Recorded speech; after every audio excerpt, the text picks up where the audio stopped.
السلام عليكم ورحمة الله وبركاته. إن الحمد لله نحمده ونستعينه ونستغفره ونؤمن به ونتوكل عليه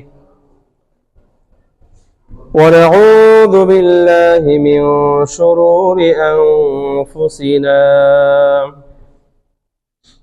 من يهده الله فلا مضل له ومن يضلل فلا هادي له ونشهد أن لا إله إلا الله وحده لا شريك له ونشهد أن سيدنا وحبيبنا وحبيب ربنا وطبيبنا وطبيب قلوبنا محمدا عبده ورسوله أرسله الله كافة للناس بشيرا ونذيرا وداعيا إلى الله بإذنه سراجا وقمرا منيرا أما بعد فقد قال الله تبارك وتعالى في كلامه المجيد وفي فرقانه الحميد بسم الله الرحمن الرحيم يا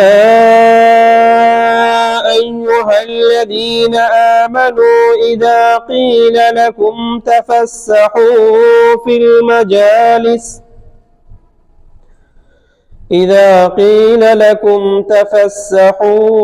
المجالس فافسحوا يفسح الله لكم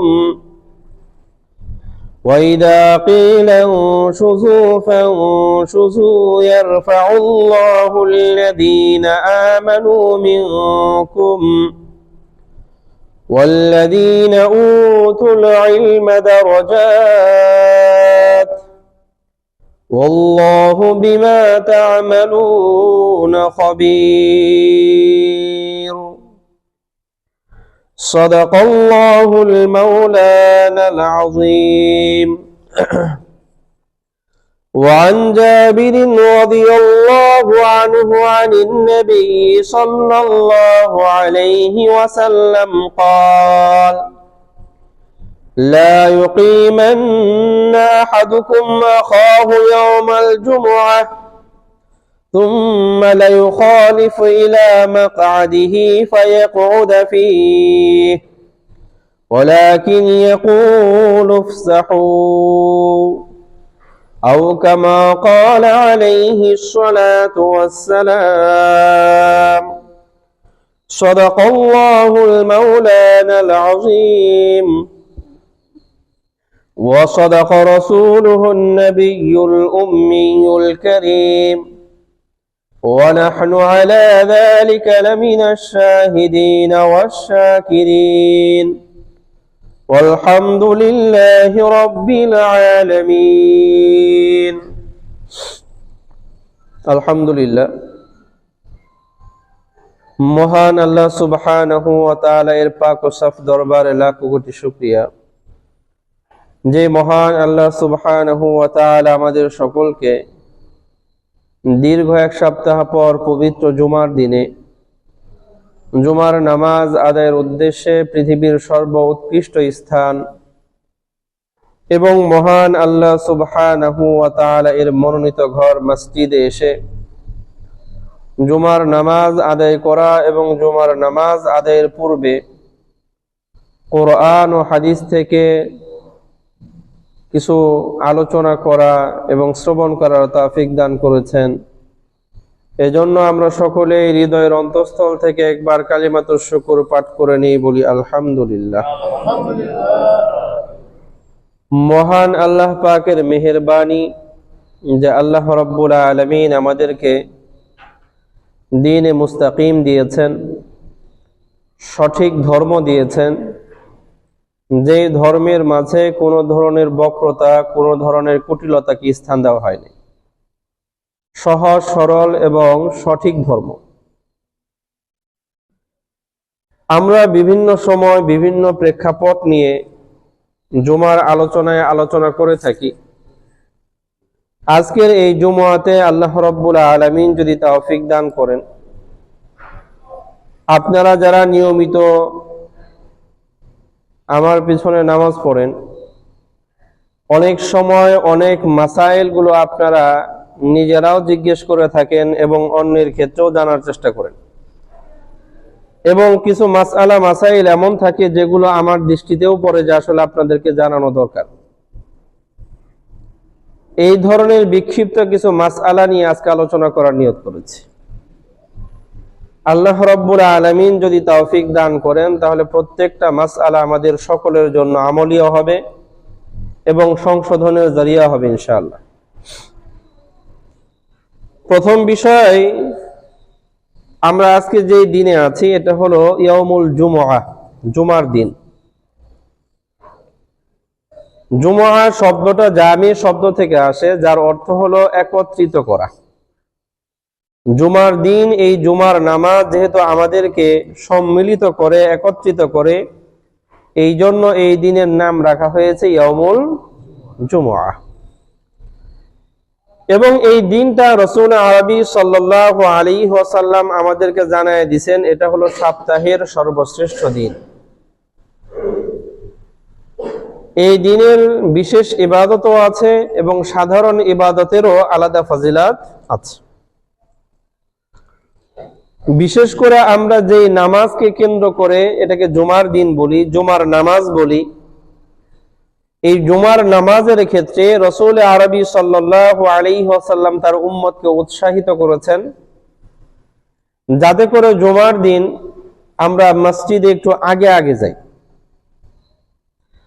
যে কোনো কাজ আমরা যখন করতে যাই আমরা এটার জন্য কিছু লাভ খুঁজি।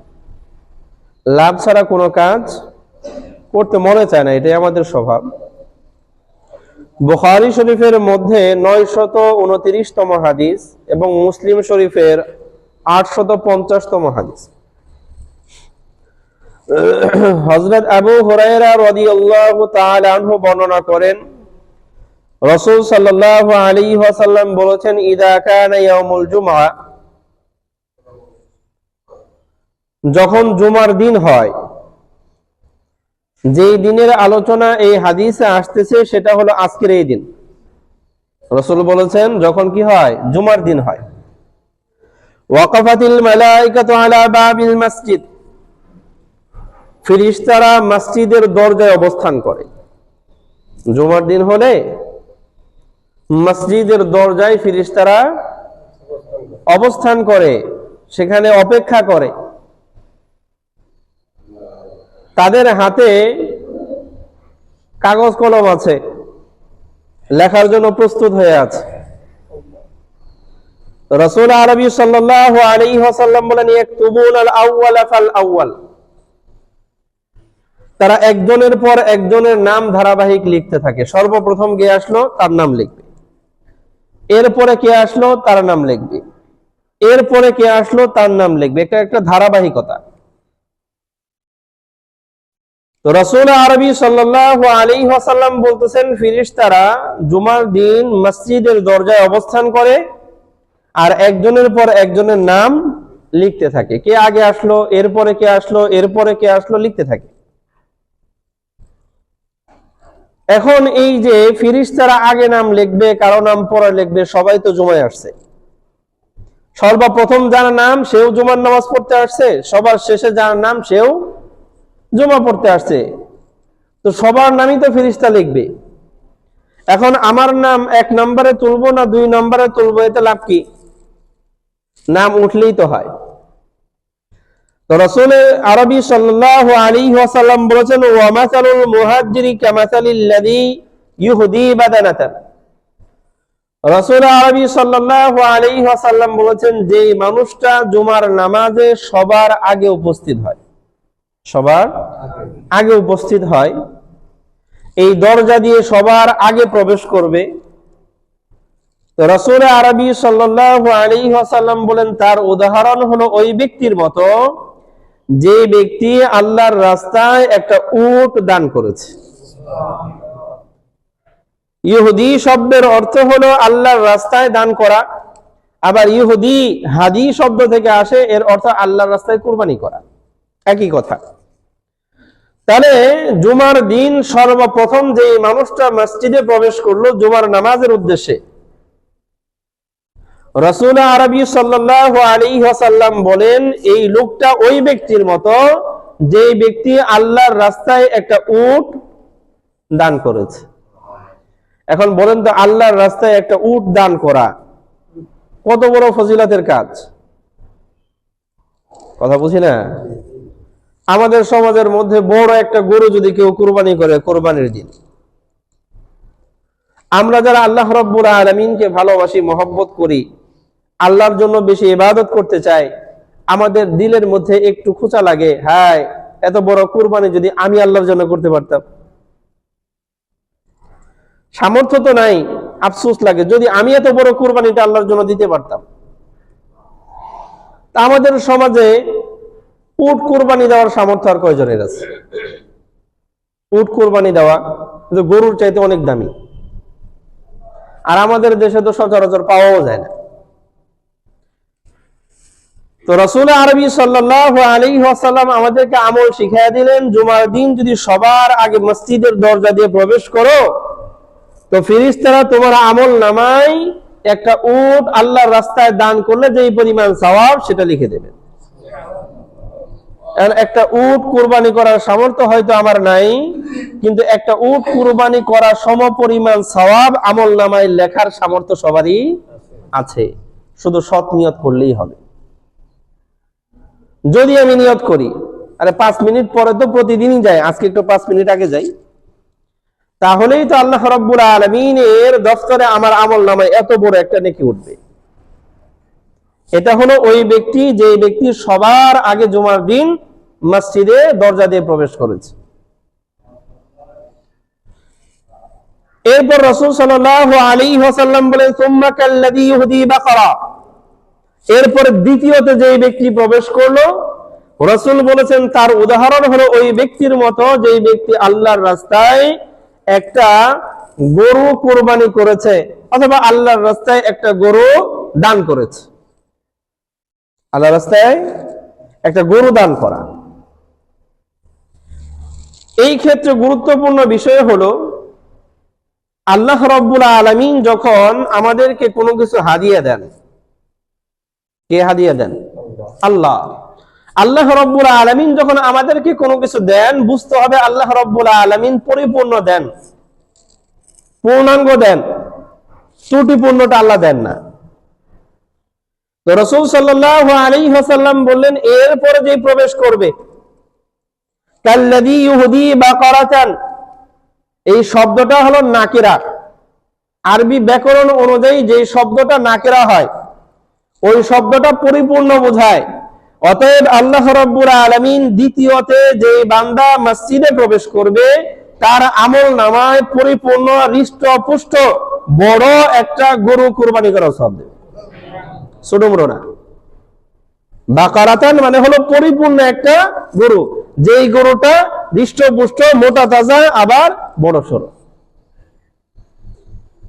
এখন এই সামর্থ্য তো আমাদের সবার নাই যে কুরবানি ঈদের দিন সবচেয়ে বড় গরুটা আমি কুরবানি দেব, এই সামর্থ্য তো আমাদের সবার নাই। কিন্তু চাইলেই প্রত্যেক শুক্রবারে এই সমপরিমাণ আমল আমার আমল নামায় যুক্ত করার সুযোগ আমাদের সবারই আছে। এখন শুধু প্রয়োজন হলো সৎ ইচ্ছা। আমি যদি চাই যে হ্যাঁ এই সওয়াবটা আমার লাগবে। এরপরে যে ব্যক্তি জুমার দিন মসজিদে প্রবেশ করবে, রাসূল বলেছেন সুম্মা কাবশান, এরপরে যে মসজিদে প্রবেশ করবে এই ব্যক্তি ভেড়া, দুম্বা অথবা আমরা যে বলি খাসি, এই সমপরিমাণ কোন একটা প্রাণী আল্লাহর রাস্তায় কুরবানি করা অথবা দান করার সমপরিমাণ সওয়াব পাবে। এরপরে সুম্মা দাজাজাতান, এরপর রাসূল সাল্লাল্লাহু আলাইহি ওয়াসাল্লাম বলেন, এরপরে যে লোকটা মসজিদে প্রবেশ করলো তার সওয়াবের পরিমাণটা আরেকটু কমে আসবে। এর চাইতে ছোট আরেকটা প্রাণী মুরগি আল্লাহর রাস্তায় দান করলে যে পরিমাণ সওয়াব, ওই ব্যক্তির আমলনামায় ওই পরিমাণ সওয়াব হবে। এরপর রাসূল বলেছেন সুম্মা বাইদাতান, এরপর হলো ডিম। এরপরে যে প্রবেশ করলো আল্লাহর রাস্তায় একটা ডিম যদি দান করে তাহলে যে পরিমাণ সওয়াব তার আমলনামায় ওই পরিমাণ সওয়াব হবে। এরপরে যে আসবে ডিমের চাইতে একটু ছোট, এরপরে যে আসবে তার চাইতে একটু ছোট, এরপরে যে আসবে তার চাইতে একটু ছোট। তাহলে আমলটা শুরু হয়েছিল কোত্থেকে? উট থেকে। কোত্থেকে? উট। উটকে বলা হয় মরুভূমির জাহাজ। মরুভূমির জাহাজ বিশাল প্রাণী। সেইখান থেকে শুরু হলো 4-5 স্টেপ যাওয়ার পরে আইসা পড়ছে মুরগির ডিম পর্যন্ত ছোট্ট। তাহলে আমি যদি চাই আমার আমল নামায় প্রতি শুক্রবারে, প্রতি জুমার দিনে একটা উট আল্লাহর রাস্তায় কুরবানি করা বা দান করার সমপরিমাণ সওয়াব হোক, তা আমার জন্য আমল খুব কঠিন না, সহজ আমল। সেটা হলো মসজিদে জুমার দিন আমি সবার আগে দরজা দিয়ে মসজিদে প্রবেশ করব।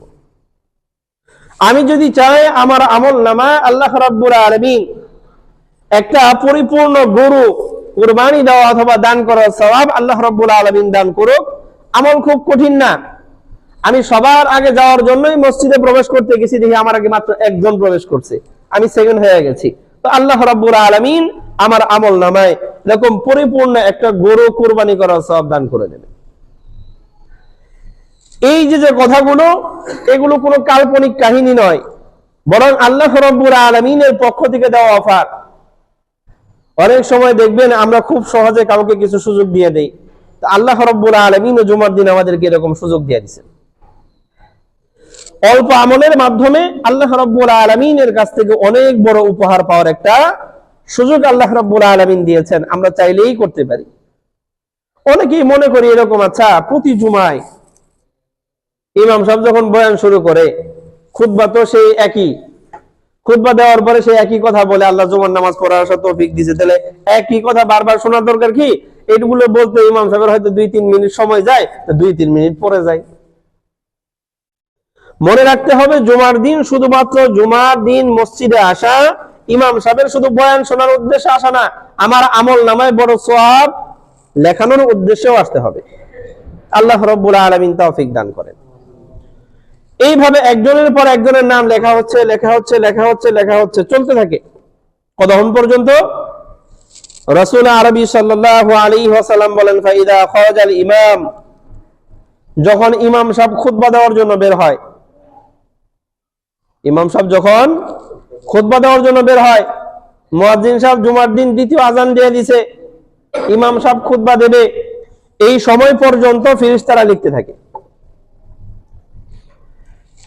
লিখতে লিখতে ফাইদা খরাজাল ইমাম তাওসুফাহুম, যখন ইমাম সাহেব খুতবা দেওয়ার জন্য বের হয়, ফেরেশতারা তাদের এই খাতাপত্রগুলোকে গুটিয়ে নেয়, আর লিখবে না, লেখা বন্ধ।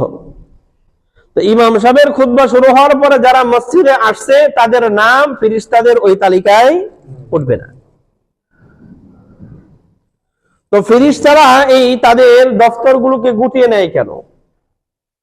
ইমাম সাহেব যখন খুতবা দেওয়ার জন্য প্রস্তুত হচ্ছে, ফেরেশতারা তাদের খাতাগুলোকে গুটিয়ে নেয় কেন? উদ্দেশ্য কি? রাসূল আরবি সাল্লাল্লাহু আলাইহি ওয়াসাল্লাম বলেন, ওয়ায়াস্তামিউনা যিকরা, কারণ এই ফেরেশতারাও ইমাম সাহেবের সেই খুতবা শ্রবণ করতে বসে যায়। ফেরেশতারাও ইমাম সাহেব যে খুতবা দেবে সেই খুতবা তারা মনোযোগ দিয়ে শোনার জন্য বসে পড়ে, তাদের আর লেখার সময় নেই। এখন বলেন তো, ফেরেশতাদের যে কাজ, তাদের নথিপত্রে কারা জুমার নামাজ পড়তে আসছে যে তাদের তালিকা করা, ওইটা বেশি গুরুত্বপূর্ণ না আমার অহেতুক কথা বলা বেশি গুরুত্বপূর্ণ? ফেরেশতাদের ওই কাজ বেশি গুরুত্বপূর্ণ না? তো ওই কাজ বন্ধ করে দিয়ে সে খুতবা শুনতে আসছে, আর আমি কি করি? পাশের জনের লোকে গল্প করি, খুতবার গুরুত্ব বুঝি না। এই বিষয়টা অনুধাবন করা লাগবে যে খুতবা কত গুরুত্বপূর্ণ একটা আমল। ফেরেশতা তার যে কাজ ছিল সেই কাজ গুটিয়ে ফেলে খুতবা শোনার জন্য সে প্রস্তুত। অতএব আমাদেরও এই গুরুত্ব বুঝতে হবে। জুমার দিনের যে খুতবা, এই খুতবা মনোযোগ দিয়ে শ্রবণ করা এটা ওয়াজিব। খুতবা শোনা কি ওয়াজিব। খুতবার সময় কোনো কথা বলা যাবে না, কোনো কথা না। খুতবার সময় খুতবা শোনা ওয়াজিব, কোনো কথা বলা যাবে না। বরং উল্টো যদি কেউ পাশে কথা বলে, রাসূল সাল্লাল্লাহু আলাইহি ওয়াসাল্লাম বলেছেন, আর তুমি যদি তোমার ওই ভাইকে বলো আনসিত, এই চুপ করো, উসকুত, কথা বলো না, তো রাসূল সাল্লাল্লাহু আলাইহি ওয়াসাল্লাম বলেন এই কথাটুকু যদি কেউ বলে, কি কথা, আরেকজনকে চুপ করে বলে তুমি চুপ করো, আরেকজনকে বললাম তুমি কথা বলো না, আমার উদ্দেশ্য কি, তারে চুপ করানো। কিন্তু এই চুপ করে গিয়েও আমার মুখ দিয়ে কি বের হয়েছে? রাসূল সাল্লাল্লাহু আলাইহি ওয়াসাল্লাম বলেন ফাকাদ লাগা, সেও বেহুদা কাজ করলো। তোর এই কথা কইতে গেছি। জুমার যখন খুতবা চলবে তখন তুমি চুপ করো, কথা বলো না, এই কথাও বলা যাবে না। অতএব জুমার খুতবা শোনা এটা গুরুত্বপূর্ণ আমল, ওয়াজিব কাজ। এই সময় কোনো কথাই চলবে না। নিজে এখন তাসবিহ পড়বো, তাসবিহ পড়া যাবে না, এখন এটা শুনতে হবে। মনোযোগ দিয়ে কি শুনতে হবে বলেন না, খুতবা শুনতে হবে, এটা ওয়াজিব। এই আমলের প্রতি মনোযোগী হওয়া লাগবে।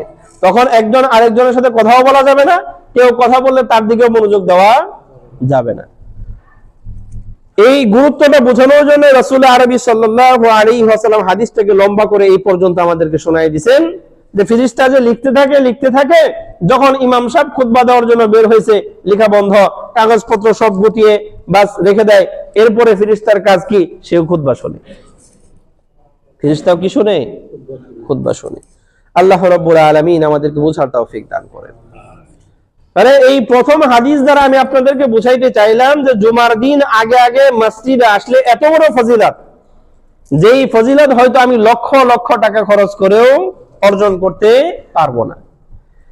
যখন কুরবানির সময় আসে তখন তো আমি আপনাদের সামনে বয়ান করি, আমি বলি এই কথাগুলো যে মনে করেন একজন বিশাল বড় অথবা সারা বিশ্বের সবচেয়ে বড় উট কোরবানি দিছে, সবচেয়ে বড়, কিন্তু নিয়াতের মধ্যে কি আছে?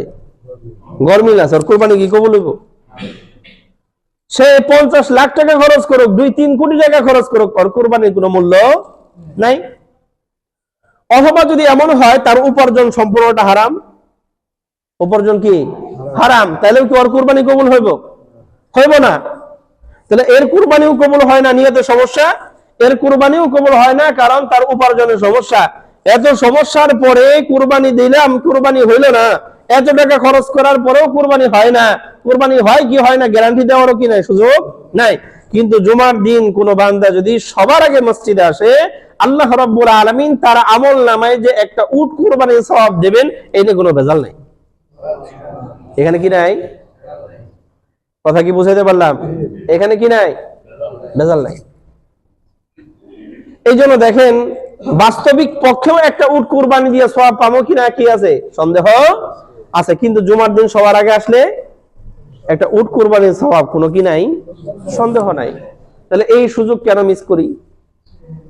আল্লাহ রাব্বুল আলামিন আমাদের সবাইকে আল্লাহ রাব্বুল আলামিন প্রদত্ত এই অফারগুলো গ্রহণ করার তৌফিক দান করুন।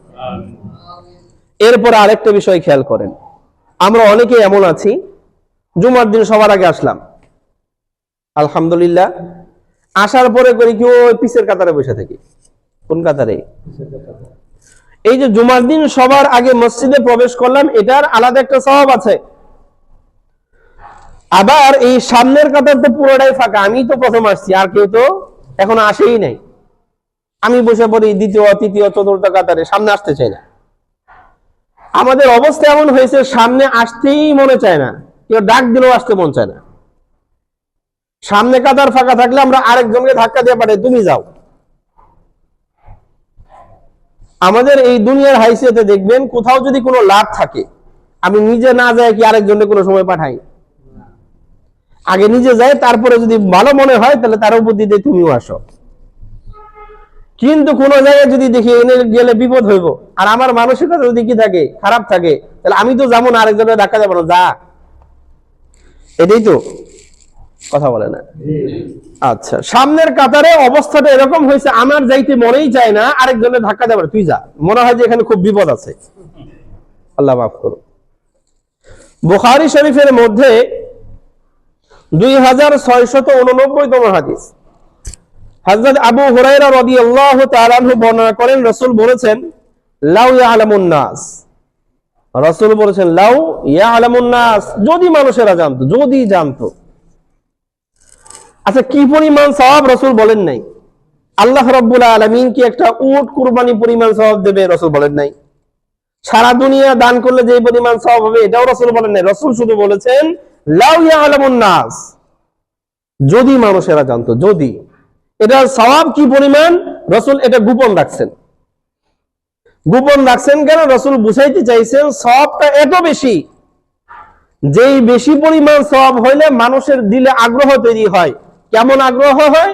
রাসূল বলেছেন লাউ ইয়ালামুন নাস মা ফিন নিদাই ওয়াস সাফিল আউয়াল, যদি মানুষেরা জানতো নামাজের জন্য আযান দেওয়া আর প্রথম কাতারে নামাজের দাঁড়ানো, এই দুইটা ইবাদতের মাঝে কি পরিমাণ সওয়াব, যদি মানুষে জানতো। কয়টা ইবাদতের কথা বললাম? দুইটা। একটা হলো আযান দেওয়া, আর একটা হলো প্রথম কাতারে দাঁড়ানো। এই দুইটা কাজে কি পরিমাণ সওয়াব, যদি মানুষেরা জানতো। রাসূল বলেন নাই কি পরিমাণ সওয়াব, রাসূল শুধু বুঝাইতে চাইছেন যদি তোমরা জানতা, যদি জানতা। কাজ কয়টা বললাম? এই দুইটা কাজে আমাদের একই দশা। এমনও তো একটা অবস্থা হয়েছে আমাদের বর্তমান জামানায়, একজন মানুষ আযান দিতে লজ্জা পায়। আযান দিতে কি পায়? আযান দিতে লজ্জা পায়। অথচ আযান এটা হলো পৃথিবীর সর্বশ্রেষ্ঠ দাওয়াত। আল্লাহ রাব্বুল আলামিন পবিত্র কোরআনে বলেছেন, ওয়ামান আহসানু কাওলাম মিম্মান দাআ ইলাল্লাহ, ওই ব্যক্তির চাইতে শ্রেষ্ঠ দাওয়াত আর কার হইতে পারে? ওই ব্যক্তির চাইতে শ্রেষ্ঠ আহ্বান আর কার হইতে পারে, যেই ব্যক্তি মানুষদেরকে আল্লাহর দিকে ডাকে। কোন দিকে ডাকে? মুফাসসিরিনে কেরাম বলেছেন এই আয়াতের সর্বপ্রথম মিসদাক হলো মুয়াজ্জিন, যে মানুষদেরকে হাইয়া আলাস সালাহ এবং হাইয়া আলাল ফালাহ বলে আল্লাহর দ্বীনের দিকে ডাকে, নামাজের জন্য ডাকে, কল্যাণের জন্য ডাকে, জান্নাতের পথে ডাকে। এই মানুষটা হলো এই আয়াতের সর্বপ্রথম মিসদাক। ওয়ামান আহসানু কাওলাম মিম্মান দাআ ইলাল্লাহ, তাহলে আযান দেওয়া এটা কি লজ্জার কাজ, না হলো সবচেয়ে গুরুত্বপূর্ণ কাজ? না, করতে মন চায় না। আযান দিতে কি করে? শরম করে। এক নাম্বার। দ্বিতীয় বিষয় হলো কেউ যদি আযান দেয়, আচ্ছা আযান যে নিয়মিত দেয় তার আমরা কি বলি? আমরা মনে করি আমাদের সমাজের মধ্যে সবচেয়ে গুরুত্বহীন ব্যক্তির নাম হলো মুয়াজ্জিন। নাউযুবিল্লাহ। অথচ যেই কাজটা গুরুত্বপূর্ণ ওই কাজ যে করবে সেও কি? কথা বলেন না, সেও কি গুরুত্বপূর্ণ? মুয়াজ্জিনের ফজিলত নিয়ে আলোচনা করতে গেলে আবার এক জুমা যাবো, আজকে ওই প্রসঙ্গে আলোচনা না। আল্লাহ রাব্বুল আলামিন আমাদেরকে এই আযান এবং প্রথম কাতারে দাঁড়ানোর যে ফজিলত, এটা উপলব্ধি করার তৌফিক দান করেন। রাসূল আরবি সাল্লাল্লাহু আলাইহি ওয়াসাল্লাম বলেন, লাউ ইয়ালামুন নাস মা ফিন নিদাই ওয়াস সাফিল আউয়াল, যদি আমার উম্মতেরা জানতো আযান দেওয়া এবং প্রথম কাতারে দাঁড়ানোর ফজিলত কত বেশি। রাসূল সাল্লাল্লাহু আলাইহি ওয়াসাল্লাম বলেন, সুম্মা লাম ইয়াজিদু ইল্লা আইয়াস্তাহিমু আলাইহি, এখন মনে করেন আমি আপনি সবাই জানি যে আযান দেওয়ার ফজিলত কত বেশি, আমি আপনি সবাই জানি প্রথম কাতারে দাঁড়ানোর ফজিলত কত বেশি। জানার পরে অবস্থাটা কেমন হইতো? রাসূল বলেন, যদি সবাই জানার পরে পরিস্থিতি এমন হইতো আযান দিবার লেগে ধাক্কাধাক্কি লাগছে, কি লাগছে? ধাক্কাধাক্কি। মনে করেন এই মসজিদে 500-600 মুসল্লি যারা হয় সবাইকে আমি আযান দিব, সবাইকে আযান দিতে পারবো। আযান দিবে কয়জন? একজন দিবে না। রাসূল সাল্লাল্লাহু আলাইহি ওয়াসাল্লাম বলেন, সবাই মিলে ধাক্কাধাক্কি কইরা তারপরে সিদ্ধান্ত নিছে, আচ্ছা আসো আমরা লটারি দেই, যার নাম বের হইব সে আযান দিতে পারবো। কথা বুঝেন নাই? যার নাম বের হবে সে কি দিতে পারবে। কেন লটারি দেওয়া লাগছে? কারণ আগ্রহ আছে সবারই। আগ্রহ কি? সবার, এখান থেকে একজনকে নির্বাচন করবে কেমনে? এই জন্য রাসূল বলেন যদি প্রয়োজন এমন হইতো যে লটারি দিয়ে একজনকে নির্বাচন করা লাগে, সে আজান দেবে, তো আমার উম্মতের সবাই লটারি দেওয়া হইলেও আজান দিত। এত সওয়াব। প্রথম কাতারে দাঁড়ানোর সওয়াব কি পরিমাণ যদি আমার উম্মতেরা জানতো।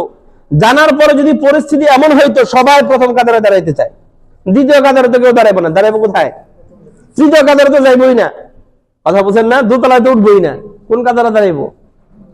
প্রথম কাতারে। মনে করেন প্রথম কাতারে 50 জন মানুষের জায়গা হয়, এখন মসজিদের মুসল্লি তো 500, তাহলে আর 450 মানুষ, তারা তো প্রথম কাতারে দাঁড়াইতে পারবো না, দাঁড়াইতে পারবো মাত্র 50 জন। এখন এই 450 মানুষকে না আমরাও দাঁড়াবো, এখন সবাই তো দাঁড়াইতে পারবে না, পারবে মাত্র 50 জন, তাহলে বাকিরা কি করবে? তাহলে কে দাঁড়াইতে পারবে, কে পারবে না? ধাক্কাধাক্কি শুরু হয়ে গেছে। তখন রাসূল সাল্লাল্লাহু আলাইহি ওয়াসাল্লাম বলেন যদি প্রয়োজন হইতো লটারি দিয়ে এই 50 জনের তালিকা বের করতে, তা আমার উম্মতেরা সেটাও করত, যদি জানতো সওয়াব কি পরিমাণ, যদি জানতো। আর এখন কি হয়েছে? লটারি দিয়ে আমার নামটা সামনের কাতারে দাও, না না তুই যা, অবস্থা এটা না? কথা বলেন না, যাইতে চায় না। কোন প্রয়োজন দেখেন, এই যে প্রথম কাতার ফ্লাপ হয়ে গেছে, মনে করেন যেভাবে হোক যখন দাঁড়াইছে, দাঁড়ানোর পর একটু চাপাচাপি হয়ে একজন লোক যাওয়ার কি হয়েছে, জায়গা বের হয়েছে সামনের কাতারে। পিছের কাতার থেকে সামনের কাতারে কজন যেতে পারবো বলেন তো? সে একজন কি কোন সময় আমি হইতে চাই? ওই একজন, ওই সৌভাগ্যবান যে প্রথম কাতারে দাঁড়ানোর সুযোগ আল্লাহ করে দিচ্ছেন, দ্বিতীয় কাতার থেকে একজন প্রথম কাতারে আসতে পারবে, সুযোগ আল্লাহ করে দিচ্ছেন। আর ওই সুযোগটাও কি আমরা নিবার চাই? কথা বলেন না, বাস্তবতা বলেন, চাই? চাই না। আমি আমার পাশে জন, তুই যা।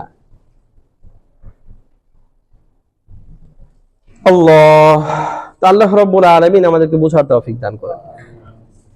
তো প্রথম কাতারে দাঁড়ানোর কি ফজিলত রাসূল বলেন নাই। কেন বলেন নাই? কারণ এত পরিমাণ সওয়াব যে রাসূল সাল্লাল্লাহু আলাইহি ওয়াসাল্লাম বলেন তোমরা যদি জানো তাহলে লটারি দেওয়া হলো প্রথম কাতারে দাঁড়াইবে, এত পরিমাণ সওয়াব। এখন উজ্জ্বল রাখছেন কেন? আমাদের আগ্রহ যেন ঠিকঠাক থাকে, কিন্তু এরপরেও আগ্রহ নেই। আল্লাহ আমাদেরকে মাফ করেন। তাহলে প্রথম কাতারে দাঁড়ানোর চেষ্টা করবো তো ইনশাআল্লাহ। এরপরের কাজ হলো কাতার সোজা করা। কাতার কি করা? কাতার সোজা করা। মুসলিম শরীফের মধ্যে 436তম হাদিস, হযরত সিমাক ইবনে হারব তিনি বলেন আমি রাসূলের সাহাবী নুমান ইবনে বাশির থেকে বর্ণনা করি, আমি তিনাকে বলতে শুনেছি যে রাসূল সাল্লাল্লাহু আলাইহি ওয়াসাল্লাম নামাজের আগে আমাদের কাতারগুলোকে সোজা করাইতেন। রাসূল কি করতেন? কাতার সোজা করাইতেন। একজনকে বলতে একটু সামনে আসো, একটু পিছনে যাও, এভাবে কাতার সোজা করাইতেন। কিভাবে সোজা করাইতেন? কোন কোন হাদিসের মধ্যে আছে তীর যেরকম সোজা করা হয়, তীর যদি বাঁকা হয় তাহলে লক্ষ্য যেখানে আমি নির্ধারণ করছি তীর সেখানে যাব না, আঁকা বাঁকা চলে যাবে। তীর যদি সোজা হয় তাহলে লক্ষ্য যেখানে আছে ঠিক সেখানেই যাবে। তো সাহাবায়ে কেরাম বলেছেন তীর যেরকম সোজা করা হয় রাসূল সাল্লাল্লাহু আলাইহি ওয়াসাল্লাম নামাজের কাতার ঠিক এরকম কি করতেন? সোজা করাইতেন। এবং কখনো কখনো কোন বর্ণনায় পাওয়া যায় যে রাসূল সাল্লাল্লাহু আলাইহি ওয়াসাল্লাম কাতার এমন ভাবে সোজা করতেন যেরকম কামান সোজা করা হয়। কামান যেটা দিয়ে অনেক দূরে কিছু ফেলবে, ওটা যদি সোজা না হয় তাহলে তো ঠিকঠাক লক্ষ্য যেই দিকে ওই দিকে তো যাইবো না। তো এই কামান যেরকম সোজা হওয়া লাগে রাসূল সাল্লাল্লাহু আলাইহি ওয়াসাল্লাম আমাদের নামাজের কাতার ঠিক ওইভাবে কি করাইতেন? সোজা করাইতেন। এভাবে রাসূল বলতে বলতে সামনে আসো, পিছনে যাও, এভাবে দাঁড়াও, বলতে বলতে সাহাবীরা বলেন যখন রাসূল বুঝতেন যে আমরা বিষয়টা বুঝতে পারছি যে কাতার সোজা করে দাঁড়ানো দরকার, এভাবে সোজা করতে হয়, যখন রাসূল বুঝতেন যে আমরা বিষয়টা বুঝতে পারছি তখন রাসূল গিয়ে সামনে দাঁড়াইতেন আর নামাজ শুরু করতেন। এর আগ পর্যন্ত আমাদেরকে কাতার সোজা করাইতেন। তো হঠাৎ একদিনের ঘটনা এমন হলো রাসূল আমাদেরকে কাতার সোজা করাইতেছেন। সোজা করায় দিয়ে রাসূল সাল্লাল্লাহু আলাইহি ওয়াসাল্লাম সামনে গেছেন, তাকবীরে তাহরিমা দিয়ে নামাজ শুরু করবেন, এমন সময় পিছনে তাকায় দেখে একজন মানুষ কাতার থেকে একটু সামনে। একজন, কাতার পুরোটাই সোজা কিন্তু একজন একটু সামনে গিয়ে আছে, তার মানে ওই জায়গায় কি হয় নাই? কাতার সোজা হয় নাই। তখন রাসূল সাল্লাল্লাহু আলাইহি ওয়াসাল্লাম বলেন ইবাদাল্লাহ, হে আল্লাহর বান্দা, লা তাসুফুন্না সুফুফাকুম অবশ্যই তোমরা যেন তোমাদের এই কাতারগুলোকে সোজা করো। এই কাতার যদি সোজা না করো, রাসূল বলেছেন আউলা ইউখালিফান্নাল্লাহু বাইনা কুলুবিকুম, যদি কাতার সোজা না করো তো আল্লাহ রাব্বুল আলামিন তোমাদের পরস্পরের অন্তরের মধ্যে বিদ্বেষ ঢুকায় দেবে, ইখতিলাফ ঢুকায় দেবে। একজনের সাথে আরেকজনের মনের মিল নাই। নামাজের একই কাতারে, প্রথম কাতারে পাশাপাশি দাঁড়াইছি, আমার ডান পাশে দাঁড়াইছে অথবা আমার বাম পাশে দাঁড়াইছে, একবারে এক জায়গায় দুজনে দাঁড়াইছি, কিন্তু আমি তারে পছন্দ করি না, সে আমারে পছন্দ, তার মনের সাথে আমার মনের কোনো মিল নাই, সে আমারে দেখতে পারে না, আমিও তারা দেখতে পারি না। এই যে মনের অমিল গুলো, রাসূল বলেছেন যদি কাতার সোজা না করো, আল্লাহ রাব্বুল আলামিন তোমাদের দিলের মধ্যে ইখতিলাফ ঢেলে দেবেন, যার কারণে একজন আরেকজনকে পছন্দ করবে না। কারণ আমরা তো মনে করি আচ্ছা ওই লোকটা আমার ভালো লাগে না, পছন্দ হয় না, কি লেগে, কোনো কারণ তো জানি না। আছে না এরকম? বলেন না, এরকম হয় না আপনাদের? একটা লোককে আমার পছন্দ হয় না, ভাল লাগে না, কেন? কোনো কারণ নেই। আবার ওই লোক হয়তো আমারে পছন্দ করে না, কেন? তার 2 টাকা মেয়েরাও খাই নাই, তার সাথে কোনোদিন ঝগড়াও করি নাই, আমি তার প্রতিবেশীও না, হঠাৎ হয়তো আমার সাথে তার দেখা হয়, কিন্তু আমারে তার ভাল লাগে না, কেন লাগে না? কোনো কারণ নাই। এগুলো কোত্থেকে তৈরি হয় আমরা হয়তো উপলব্ধি করি না, কিন্তু রাসূল যেহেতু বলেছেন এখান থেকেই তৈরি হয়। যদি কাতার সোজা না করি, আল্লাহ রাব্বুল আলামিন আমাদের দিলের মধ্যে ইখতিলাফ ঢোকায়া দিবেন, ভিন্নতা ঢোকায়া দিবেন, একজন আরেকজনের সাথে মিলবে না। এই কথাগুলো কোনোভাবেই যেন আমরা কাল্পনিক মনে না করি। যে কথা রাসূল বলেছেন এটা 100 সত্য, এখানে মিথ্যার কোনো অবকাশ নাই। অতএব কাতার সোজা করা, আমাদের সমাজকে যদি আমরা ঐক্যবদ্ধ রাখতে চাই, একজনের সাথে আরেকজনের যদি সুসম্পর্ক বজায় রাখতে চাই, মনের মিল যদি সবার মধ্যে রাখতে চাই, তাহলে কাতার সোজা করার বিকল্প কোনো পথ নাই। কি করা লাগবে? কাতার সোজা করা লাগবে। আল্লাহ রাব্বুল আলামিন আমাদের সবাইকে তৌফিক দান করেন। কাতার সোজা করব কিভাবে? কাতার সোজা করার পদ্ধতি হলো আমাদের পায়ের যে গোড়ালি আছে, পায়ের কি আছে, এই পায়ের গোড়ালি আরেকজনের সাথে মিল আছে কিনা, পায়ের পিছনের যে গোড়ালি এইদিকে তাকায় যদি দাঁড়ায় যায়, দেখবেন কাতার সোজা হয়ে গেছে। পায়ের কি দেখবো? গোড়ালি দেখবো। পায়ের গোড়ালি যদি মিল থাকে তাহলে কাতার কি হবে? আবার অনেকেই করে কি, পায়ের যে 2 আঙ্গুল মিলাই, আর সবার পা কি এক মাপের, কারো পা একটু ছোট কারো পা একটু বড়, তাহলে ওইভাবে মিলাইতে গেলে কাতার সোজা হবে না, বাঁকা হবে। মিলাই দেব কি, পায়ের গোড়ালি দেখে দেখে কাতার কি করা লাগবে? সোজা করা লাগবে। এরপরে কাতার সাজানোর একটা তারতিব আছে, কাতার সাজানোরও কি আছে, একটা তারতিব আছে। দেখেন, এই যে আমরা যে ইবাদত করি নামাজ, এটা আমাদের মুসলমানদের ইবাদতের মধ্যে সবচেয়ে দামি ইবাদত। সবচেয়ে আমরা মনে করি যেমনি সেমনি খালি পড়লেই তো হয়ে যায়। এটার জন্য নিয়ম কানুন আছে, এবং প্রত্যেকটা নিয়ম কানুনের পিছনে আল্লাহ রাব্বুল আলামিনের হিকমত আছে। আমরা এটা উপলব্ধি করতে চাই না, কিন্তু তুচ্ছ সাধারণ কোনো বিষয়ের মধ্যে যদি কোনো আইন থাকে, ওইটার আমরা খুব শ্রদ্ধা জানাই। এখন দেখেন তো, আমাদের এই সমাজের মধ্যে যুবক ছেলে যারা আছে, এই ক্রিকেট খেলে, ফুটবল খেলে, হ্যাঁ ভলিবল খেলে, তারপরে যে ব্যাডমিন্টন খেলে, প্রত্যেকটা খেলার কিছু নিয়ম আছে না? কে কোথায় দাঁড়াবে, কথা বলে না, দাঁড়ানোর নির্দিষ্ট একটা জায়গা আছে না? এইখান থেকে ওইখানে অতিক্রম করলে ফাউল হয়ে যায়, দুষ করছো, সমস্যা হয়েছে, আছে না নিয়ম কানুন? ওই নিয়ম কানুন গুলো আমাদের মনে হয় হ্যাঁ সুন্দর নিয়ম কানুন আছে, তাহলে না এই খেলাটা ঠিক আছে, যৌক্তিক খেলা, আর নিয়ম আছে। আরে আমি যে নামাজের জন্য দাঁড়াবো, খেলা তো খেলাই, খেলা কি, খেলা কি, খেলা মানে অহেতুক জিনিস। খেলা মানে কি? সেই অহেতুক জিনিসের মধ্যেও আমরা নিয়ম কানুন ফলো করি, আর এটা হলো সবচেয়ে গুরুত্বপূর্ণ ইবাদত। এটার কোনো নিয়ম নাই। আমার যেমনি মন চলো দাঁড়াইলাম, যেখানে মনে চলো দাঁড়াইলাম, এরকম কিছু বলেন না। এটা নিয়ম আছে না? এটারও নিয়ম আছে। আমি ক্রিকেট খেলায় কোথায় দাঁড়াতে হয় সেই নিয়ম ভালো করে জানি, ফুটবলে কোথায় দাঁড়াতে হয় আমি নিয়ম ভালো করে জানি, কিন্তু আমার মসজিদে নামাজের কাতারে কেমনে দাঁড়াইতে আমি জানি না। আল্লাহু আকবার। আল্লাহ রাব্বুল আলামিন আমাদেরকে জানার তৌফিক দান করেন। কাতার কিভাবে সাজাইতে হয়? প্রথম হলো ইমাম সাহেব বরাবর পিছনে, একদম পিছনে সরাসরি ইমাম সাহেব যেই জায়গায় দাঁড়াইছে প্রথম কাতারে, ওই জায়গায় একজন দাঁড়াবে। এরপরে তার ডান পাশে একজন দাঁড়াবে, এরপরে তার বাম পাশে একজন দাঁড়াবে, এরপরে আবার ডান পাশে একজন দাঁড়াবে, এরপরে আবার বাম পাশে একজন দাঁড়াবে। আমাদের অনেক সময় এমন হয়, আমি সামনে দাঁড়াইছি, আমার পিছনে একজন দাঁড়াইছে, উত্তর পাশ পুরো ভরে গেছে, দক্ষিণ পাশে খবর নেই, হয় না এরকম?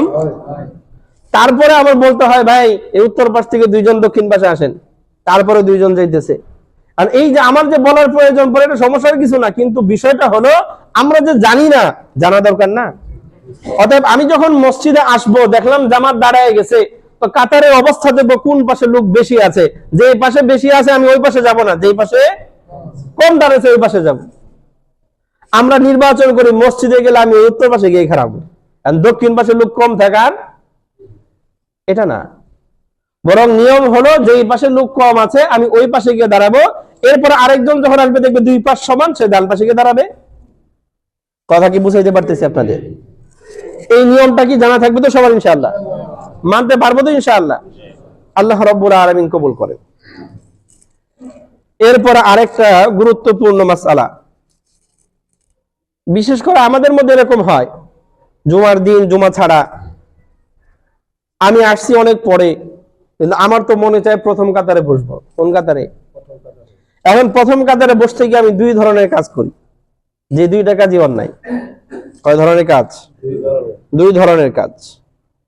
একটা কাজ হলো আমি আসছি অনেক পরে, মসজিদের সব কাতারের লোক আছে, আমার মন চাই কই যাবো, আমি কেমনে যাবো? কথা বলছেন না? এই যে মানুষ যারা বসে আছে তাদেরকে ডিঙিয়ে ডিঙিয়ে সামনে যাব, এই কাজ করি না আমরা? এটা অন্যায়। এটা কি অন্যায়? তিরমিজি শরীফের মধ্যে 513তম হাদিস, হযরত সাল বিন মুআজ রাদিয়াল্লাহু আনহু তিনি বর্ণনা করেন তার বাবার কাছ থেকে যে রাসূল বলেছেন, মান তাখাত্তা রিকাবান নাস ইয়াউমুল জুমআহ, যে ব্যক্তি জুমার দিন মানুষের কাঁধ ডিঙিয়ে ডিঙিয়ে সামনে যায়। কি ডিঙিয়ে যাইতেছে? আরেকজনের কাঁধের উপর দিয়ে পা দিছে, পা দিয়ে সামনে যেতেছে, আরেকজনের কাঁধের উপর দিয়ে পা দিয়ে আরেক কাঁধের সামনে যেতেছে। এই কাজ যদি কেউ করে, তো রাসূল সাল্লাল্লাহু আলাইহি ওয়াসাল্লাম বলেন, এই লোকটা ইত্তাখাযা জিসরান ইলা জাহান্নাম, সে জাহান্নামের পুলের মধ্যে পা রাখলো। কোথায় পা রাখছে? জাহান্নামের পুল, জাহান্নামের ব্রিজের মধ্যে পা রাখছে। আল্লাহ মাফ করুন। তাহলে এই কাজটা কত বড় অন্যায়! আমি মানুষের কাঁধের উপরে পাড়া দিলাম, মানে ওই কাঁধ না, এটা হলো জাহান্নামে যাওয়ার ব্রিজ। এটা ভয়াবহ কাজ, এই জন্য এই কাজ করা যাবে না। আরেকটা কি কাজ করি? আচ্ছা, সামনের কাতারে গিয়ে আমি বলবো, সামনের কাতার কি ফাঁকা না সামনের কাতারে লোক আছে? এখন ওইখান থেকে একজনকে কই তুমি সরো, আমি বসি। আরেকজনকে সরাইয়া দেয়া তারপরে কি করি? এটা সামনের কাতারে না হোক, যদি পিছনের কাতারেও হয়, কাউকে তুলে দিয়ে আমি বসি, আরেকজনকে উঠায় দিয়া তারপর আমি কি করলাম? বসলাম। এটা অন্যায়, এটাও কি অন্যায়। বুখারী শরীফের মধ্যে 911তম হাদিস, হযরত ইবনে ওমর রাদিয়াল্লাহু আনহুমা বর্ণনা করেন, নাহান নবী সাল্লাল্লাহু আলাইহি ওয়াসাল্লাম ইউকিমার রাজুলু আখাহু মিন মাকআদিহি, রাসূল সাল্লাল্লাহু আলাইহি ওয়াসাল্লাম কোন ভাইকে, কোন ব্যক্তিকে তার বসার জায়গা থেকে তুলে দিতে নিষেধ করেছেন। আমি তো মনে করি যে আমি তো এখন শিল্পপতি, আমি বড় ব্যবসায়ী, আর যে বসে রয়েছে অটো চালায়, কথা বলছেন নাই, ও রিক্সা চালায়, ও দিন মজুর, অথবা অমুক দোকানে একটু কাজ করে, তা আমি গিয়ে গেলাম সর আমার বসতে দে। এটা রাসূল কি করে দিয়েছেন? নিষেধ করে দিয়েছেন। যে কাজ রাসূল করতে নিষেধ করেছেন, ওই কাজ কি হালাল না হারাম? আসছি জুমার দিন কি হারাম কাজ করতে না সওয়াব কামাই করতে? সওয়াব কামাই করতে এসে যদি হারাম কাজ করি, এজন্য আল্লাহ রাব্বুল আলামিন আমাদেরকে সতর্ক থাকার তৌফিক দান করেন। সহিহ মুসলিম শরীফের মধ্যে 2178তম হাদিস, হযরত জাবের রাদিয়াল্লাহু আনহু বলেন, রাসূল সাল্লাল্লাহু আলাইহি ওয়াসাল্লাম বলেছেন, তোমাদের কেউ যেন কাউকে তার বসার জায়গা থেকে তুলে না দেয়।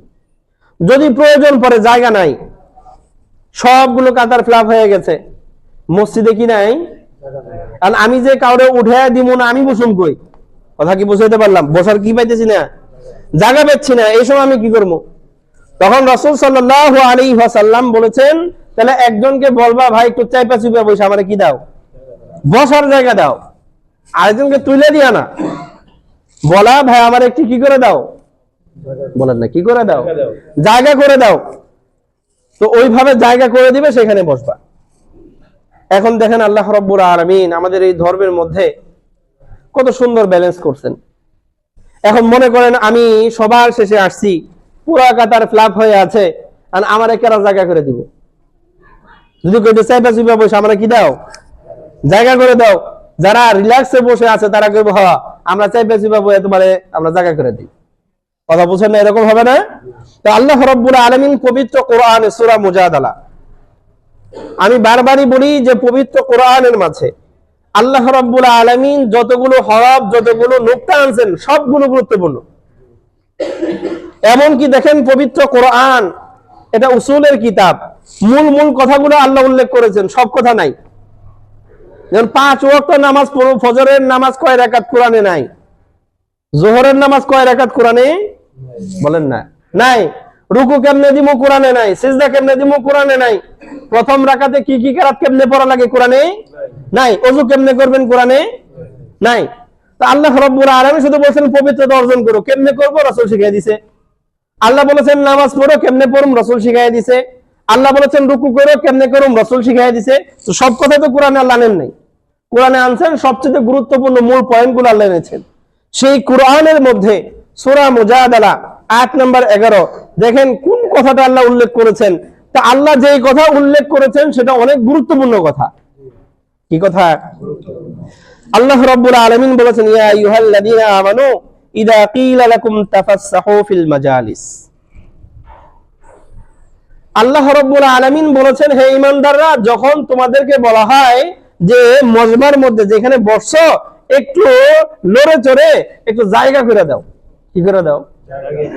যদি এই কথা বলা হয়, মনে করেন আমরা সবাই প্রথম কাতারে বসে আছি, কাউরে জায়গা দিমু না, একজন এসে কইলো ভাই একটু জায়গা করে দাও। তো আল্লাহ রাব্বুল আলামিন বলেন যদি এই কথাটা বলা হয় যে একটু কি করে দাও, জায়গা করে দাও, আল্লাহ রাব্বুল আলামিন বলেছেন ফাফসাহু, জায়গা করে দিও, জায়গা করে দিও।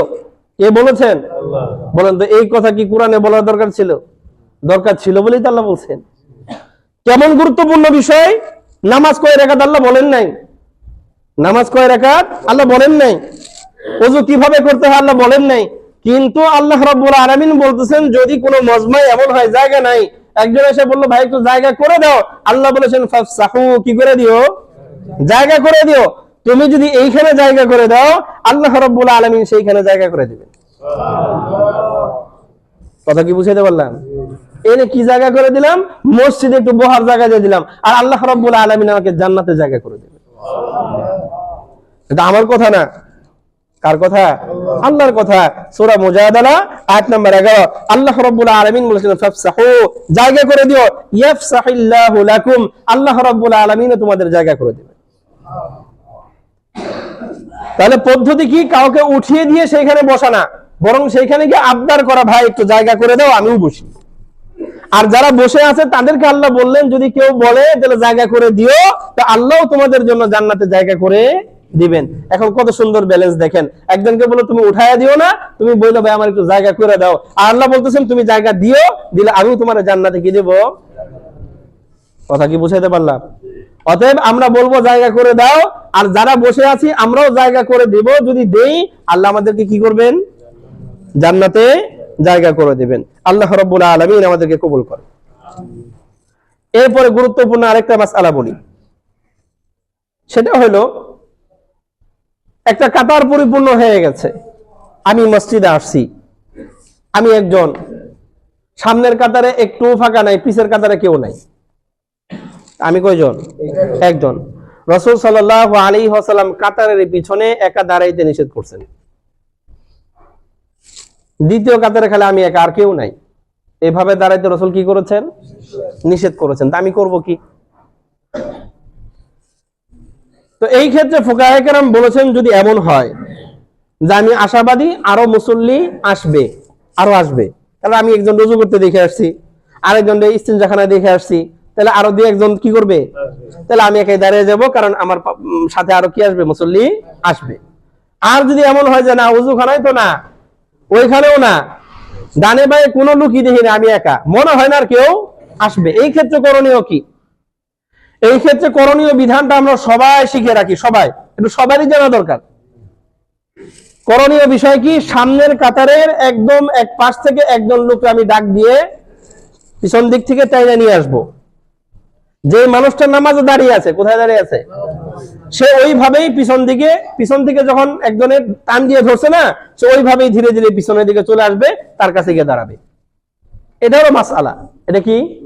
এবং কি রাসূল সাল্লাল্লাহু আলাইহি ওয়াসাল্লাম বলেছেন, পিছন থেকে কোনো ভাই যদি তোমাকে ডাক দেওয়ার জন্য কাঁধের মধ্যে হাত রাখে, তুমি তোমার কাঁধটাকে নরম করে দিও। কি করে দিও? নরম করে দিও। তার মানে পিছন থেকে টান দিলে যাইও। কথা কি বুঝাইতে পারলাম? এখন অনেক লম্বা একটা সময় আমাদের এমন পার হয়েছে, আমরা বলতাম যে আচ্ছা ওই সামনে থেকে টান দিবার যাইবা, এই মাসআলা তো সে জানে না, সে কি করবে?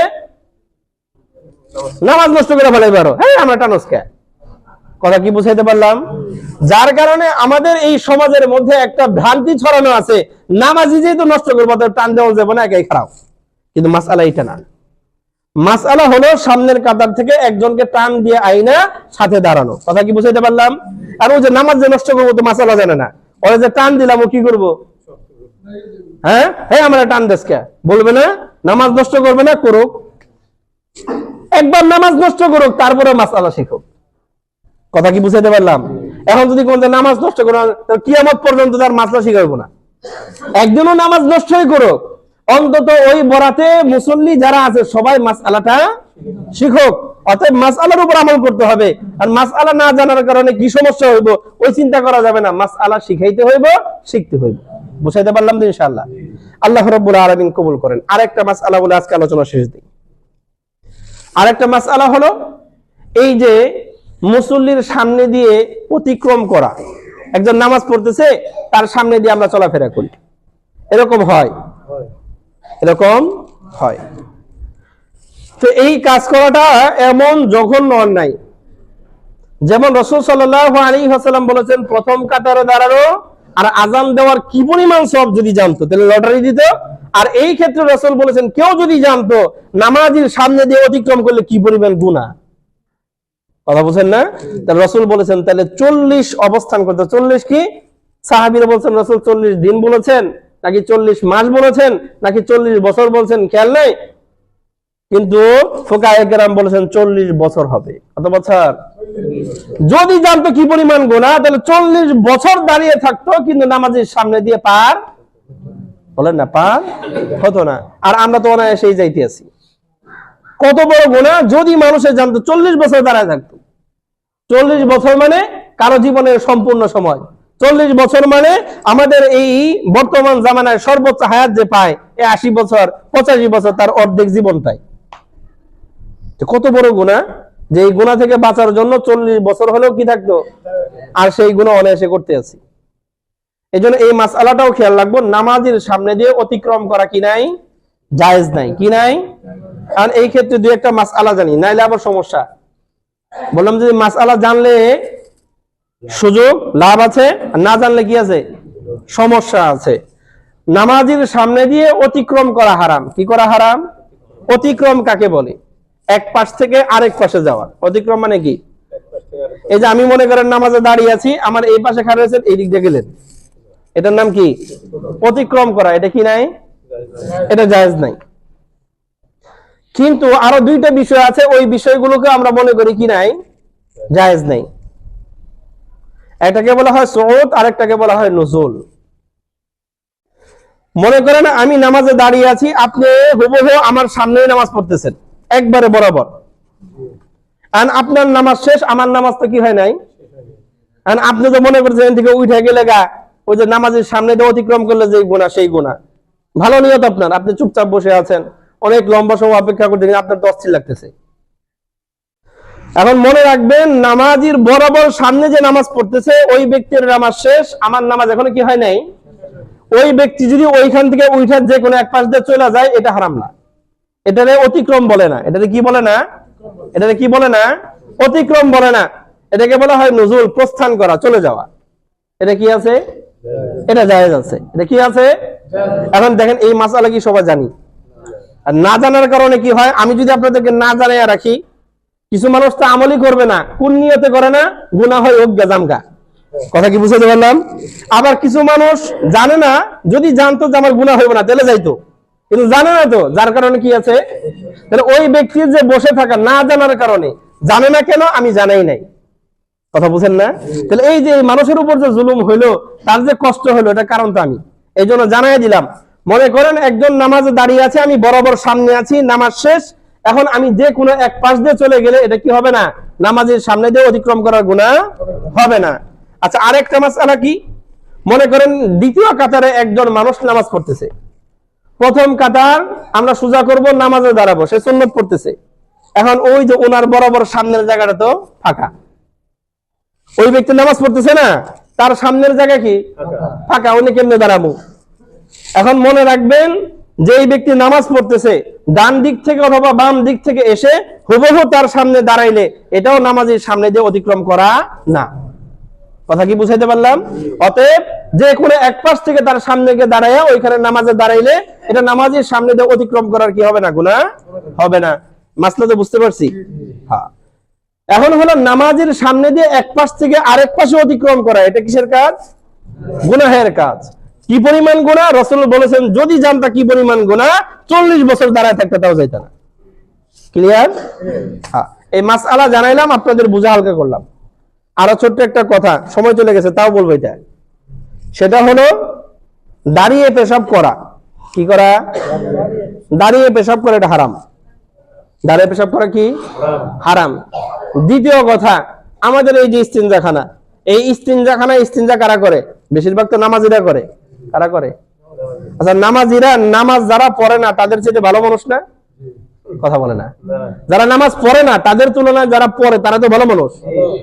এখন এই মানুষগুলোই তো এখানে কি করে? ইস্তিনজা করে। আমরা যদি কেউ দাঁড়ায় পেশাব করি, এখানে দাঁড়ায় পেশাব করলে সামনের যে দেয়াল আছে ওই দেয়ালের মধ্যে গিয়ে পেশাব পড়ে না? ওই পুরো দেয়ালটা কি হয়ে যায়? দুর্গন্ধ হয়ে যায় না? মানে আরেকজন মানুষ যখন পেশাব করতে বসে তখন ওই দেয়ালটা তো তার নাক বরাবর, ওই দুর্গন্ধ আমাদের অনুভব করতে হয়। কথা কি বুঝাইতে পারলাম? এক হলো দাঁড়ায় পেশাব করা হারাম, দাঁড়ায় পেশাব করা কি হারাম। 2 নম্বর হলো কোন মুসলমানকে কষ্ট দেওয়া হারাম। তাহলে হারাম কাজ কটা হলো? 2টা। আল্লাহ মাফ করো। এই কাজ করা যাবে না। যদি কারো কোনো সমস্যার কারণে দাঁড়িয়ে পেশাব করতে হয়, হতে পারে কোনো সমস্যা থাকতে পারে, হাঁটুতে ব্যথা আছে, হাঁটু ভাঁজ করতে পারতেছে না, তার দাঁড়িয়ে পেশাব করা লাগবে। বলেন তো, দাঁড়িয়ে যদি পুরুষ মানুষ পেশাব করেও পেশাবের ছিটা ওই দেয়ালে না দিয়ে নিজ বরাবর দেওয়া যায় না? কথা বলেন না। পুরুষ না সবাই দেওয়া যায় না? তাহলে ওই কাজ কেন করি যেই কাজ করলে আমার উপরে যে মানুষটা পেশাব করতে আসবে তার কষ্ট হবে? এই জন্য এই দিকেও আমরা সকলেই সজাগ দৃষ্টি রাখবো, সতর্ক থাকবো ইনশাআল্লাহ। আরেকটা জিম্মাদারি পালন করে আলোচনা শেষ দেই, সেটা হলো সামনে কি আছে? নির্বাচন আছে না? ভোট টোট দিবেন না। আমি কোন দলের পক্ষে কোনো কথা বলবো না, যেহেতু কোরআন এবং হাদিস নিয়ে কথা বলতে হয়। ছোট্ট একটা কথা বলি, যে মানুষকে নির্বাচন করলে মনে হয় যে আমাদের সমাজ দুর্নীতি মুক্ত হবে, ঝামেলা মুক্ত হবে, গুনাহমুক্ত হবে, ওই মানুষটা ভোট দিয়ে দিবেন। ঠিক আছে? কথা কয় না? আমার যদি মনে হয় যে এই মার্কায় ভোট দিলে কেমন দেন, যদি মনে হয় ওই মার্কায় দিলে, আপনার যেটা ভালো মনে হয়, কিন্তু কথা হলো যেখানে ভোট দিলে আমাদের জনগণের কল্যাণ হবে ওইখানে ভোট দিয়েন। ক্লিয়ার? আল্লাহ রাব্বুল আলামিন কবুল করেন। আসসালামু আলাইকুম রাহমাতুল্লাহ।